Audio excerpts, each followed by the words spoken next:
미국 블룸버그 통신에서 발표한 코로나19 팬데믹 시대에 살기 좋은 나라 순위가 전 세계인들의 이목을 집중시키고 있습니다.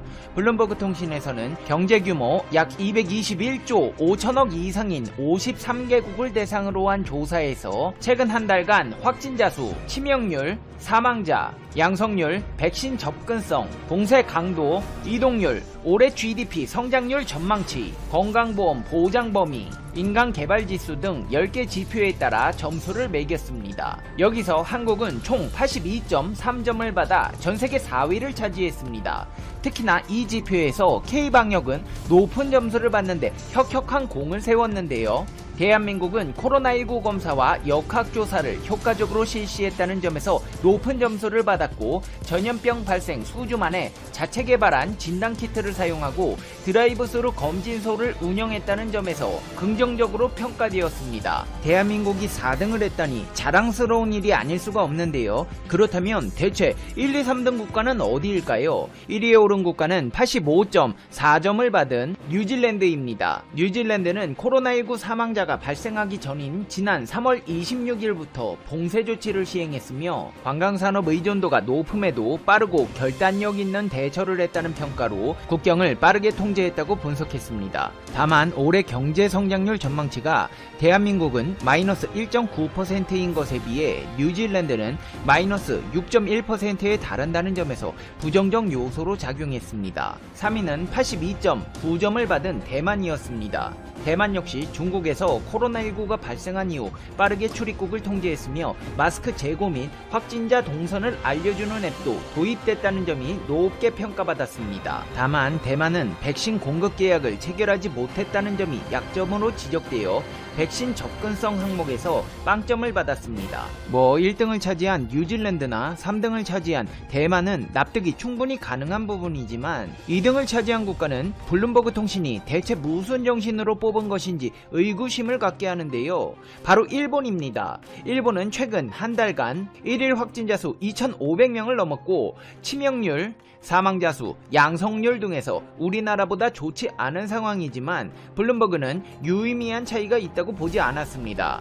올해 경제 성장률 전망치 역시 마이너스 5.3%로 한국 마이너스 1.9%에 비해 부정적 평가를 받았습니다. 하지만 블룸버그는 일본에 대해 봉쇄 조치를 하지 않고도 코로나19에 잘 대처했다고 평가했습니다. 서로 신뢰하고 정책에 순응하는 일본 국민들이 앞장서서 마스크를 착용하고 붐비는 장소를 피했다는 점에서 높은 점수를 줬습니다. 블룸버그 통신의 이 같은 순위 발표는 미국 유력 언론의 공신력에 대한 신빙성을 떨어뜨리는 보도입니다. 당장 현재 상황을 보여주는 지표로 할 수 있는 코로나19 확진자 수, 치명률, 사망자 수, 양성률에서 나타나는 차이에 큰 비중을 두지 않았다는 점에서 코로나 시대에 살기 좋은 곳이라는 기사 제목과는 다소 어긋난 결과를 보여주고 있습니다. 더군다나 일본은 자국민을 상대로 코로나19 전파율 실험을 벌이는 국가입니다.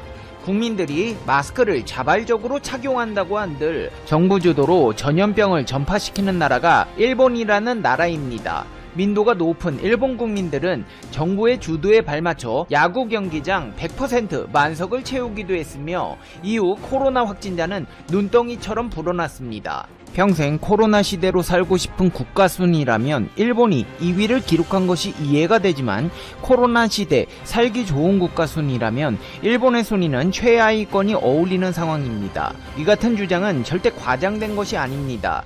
심지어 한국을 조롱했던 광고를 하면서 일본 불매운동의 타겟으로 정조준된 유니클로 회장조차 일본에 대한 비판을 서슴지 않고 있는데요.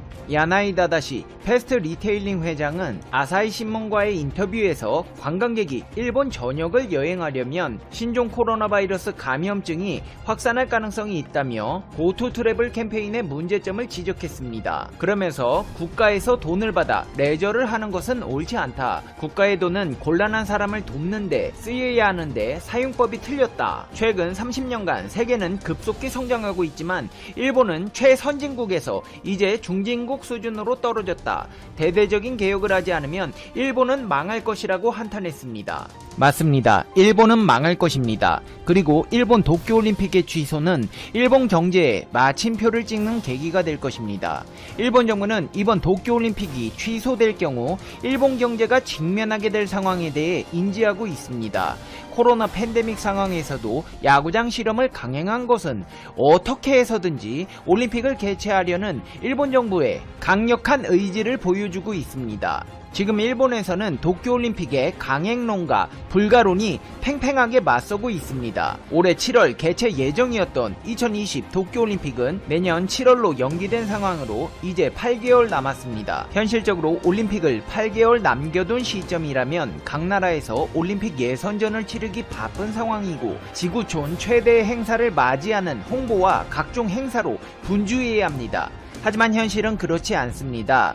유럽, 아프리카, 아시아, 북아메리카, 남아메리카, 오세아니아, 남극, 5대양, 6대주 그 어느 곳에서도 올림픽은커녕 동네 운동회조차 취소되고 있는 상황입니다. 올림픽 정상 개최를 강력하게 염원하던 일본 정부도 어쩌지 못할 만큼 코로나19 확산 상황이 심각해졌습니다. 일본 내에서조차 올림픽 불가론이 힘을 얻고 있는 분위기입니다. 토마스 바흐 IOC 위원장이 일본을 방문해 스가 요시히데 일본 총리와 2020 도쿄올림픽 개최 의지를 거듭 확인했음에도 올림픽 취소 여론은 잦아들지 않고 있습니다. 일본 아사히 신문 주간지 아에라에서는 유럽을 중심으로 감염이 재확산하고 있는데 취소를 논의하지 않았다는 건 오히려 부자연스럽다. 10월 하순부터 올림픽 관련 실무회의조차 중단됐는데 개최는 이미 물 건너갔다. 일본 정부는 숨기고 있지만 IOC는 취소 의견을 제시했으며 일본 정부가 이를 수용할지가 관건인 상황이라는 기사를 낸 바 있습니다. 여기서 일본 정부는 충격적인 선택을 하고야 합니다.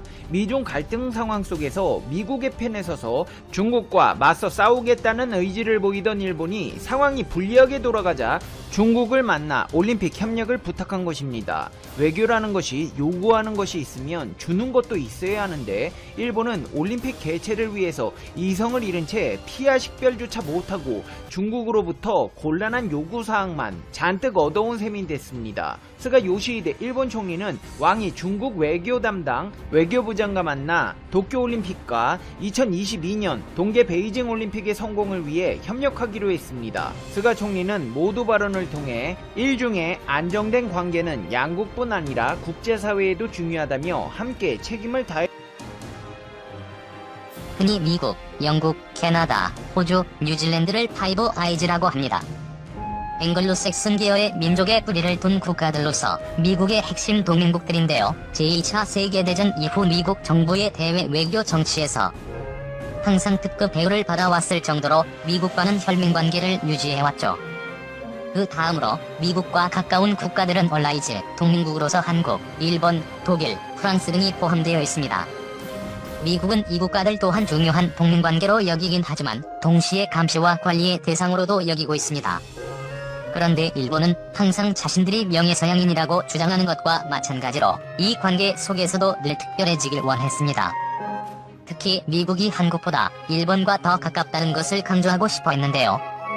때문에 일본에서는 프랑스와 독일, 일본을 묶어서 파이브 아이즈 3그룹이라고 주장했죠. 이 영어권 주요 동맹국들 중에서 인구 규모가 상당히 크고 거대하고 단단한 경제 규모와 산업적 기반을 갖고 있으며 세계의 정치와 경제에 막대한 영향력을 끼치는 강대국이기 때문에 프랑스, 독일, 일본은 다른 동맹국들과 레벨이 다르다는 이유인데요. 최근 이러한 일본이 패닉 상태에 빠지는 일이 벌어졌습니다. 미국의 트럼프 대통령은 중국과의 경쟁 구도가 극심해지고 중국계 반도체 회사인 브로드컴이 미국의 퀄컴을 인수하겠다고 하자 그것을 직접 나서서 막은 적이 있습니다. 그리고 곧 CFIUS를 개정하겠다고 발표했었는데요. CFIUS는 미국의 국가 주요 기관 산업에 대한 외국인의 직접 투자, 인수, 합병 등에 대한 심사를 관리하는 기관이기 때문에 이것을 개정한다는 것은 미국의 안보를 더 강화하겠다는 의미와 동일하죠. 하지만 예외적으로 이 강화 조치의 영향을 받지 않는 방법이 있는데 그것은 CFIUS의 화이트리스트에 오르는 것입니다. 화이트리스트에 있는 국가는 별다른 절차 없이 미국의 산업, 정부 군사 시설, 부동산 등에 투자를 할 수 있죠. 일본은 그동안 미중 무역 분쟁 속에서 미국의 보조에 맞추기 위해 항상 노력해왔습니다. 때문에 이번 미국의 화이트리스트에도 당연히 들 수 있을 것이라고 생각했는데요. 지난 25일 발표된 바에 따르면 일본은 그 화이트리스트에서 제외됐다고 합니다. 따라서 다가오는 2월 13일부터 일본은 미국의 안보에 중요하다고 여겨지는 반도체 등의 26개 산업과 부동산 등에 투자하려면 복잡한 심의 절차를 거쳐야 합니다. 누구보다도 미국과 가까운 동맹국이라고 믿었던 일본의 입장에서는 그야말로 청천벽력과도 마찬가지인 소식인데요. 이것이 너무 충격적인 나머지 일본 우익들은 한국이 미국을 로비해서 일본을 제외시켰다라는 허무맹랑한 주장까지 하고 있는 상황입니다. 일각에서는 일본이 잃어버린 30년의 단계에 접어들자 이제 미국도 일본의 영향력에 회의감을 가지게 됐고 조금씩 미일 동맹을 놓아버리기 시작한 것이라는 주장도 나오는데요. 심지어 일본은 이제 잃어버린 40년, 50년을 겪을지도 모른다는 말도 나오고 있습니다. 지난 26일 동양경제 온라인에서 올라온 기사인데요. 일본은 1990년 버블 붕괴로 인해 현재까지 30년의 침체를 겪고 있는데 1989년 최고가를 기록했던 니케이 지수의 60%밖에 회복하지 못했다고 합니다. 미국의 SP 지수는 30년 동안 무려 9배의 상승을 기록하였으며 심지어 일본에서 매일 경제위기라고 보도하는 한국조차 30년 전에 비해 코스피 지수가 2배 상승하였죠. 기사에서는 일본이 앞으로도 경기를 회복하는 것은 불가능에 가깝다고 하는데요. 그 이유는 버블 붕괴를 초래했던 자민당이 아직까지 집권하며 일본의 모든 가치관과 시스템에 깊숙이 관여하고 있기 때문이라고 합니다. 그들이 기껏 경제를 위해 하고 있는 정책이라고 해봤자 경기 침체가 올 때는 빚을 내서 재정을 출자하고 이후 그로 인해 재정 적자가 생기면 국민들로부터 돈을 걷는 것이 전부죠. 30년 동안 이러한 행태를 반복해오며 일본의 생산력은 저하되고 있습니다. 게다가 일본에는 새로운 가치관을 쉽게 받아들이지 않는 국민과 기업들이 만연하여 이대로라면 일본이 잃어버린 40년, 50년을 겪는 것은 예정된 미래라고 합니다. 최악의 경우 2030년부터 일본에게 마이너스 성장은 일상이 될지도 모른다고 하는데요. 이것을 탈피하기 위해서는 국민들이 자민당에게 경제 파탄의 원인이나 책임에 대해 추궁하고 시정을 요구해야 하는데 그런 움직임이 일어날 기미가 전혀 보이지 않는다고 하죠. 현재 아베 정부에서 내세우는 것은 일본이 관광대국이 되고 있다는 것이 전부인데 이것마저도 국민들을 눈속임하는 것에 불과하다고 합니다.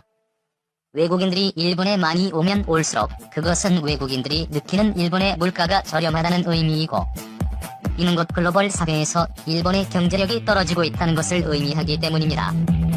게다가 지난 24일 현대 비즈니스에서 보도한 자료에 따르면 일본은 현재 한국의 경제 성장률에 큰 충격을 받고 있다고 합니다. 1월 22일 발표된 한국의 2019년 연간 경제 성장률은 2.0%로 나왔는데요. 일본의 2019년 연간 경제 성장률은 2월 중순이 되어야 집계되지만 IMF에서 발표한 세계 경제 전망에 따르면 일본의 2019년 연간 경제 성장률은 1.0%로 예상된다고 하죠. 한국이 일본보다 1.0%포인트나 앞선 것인데요. 이로 인해 현재 일본 내에서는 매일 뉴스를 보면 한국의 경제가 파탄 직전으로 뉴스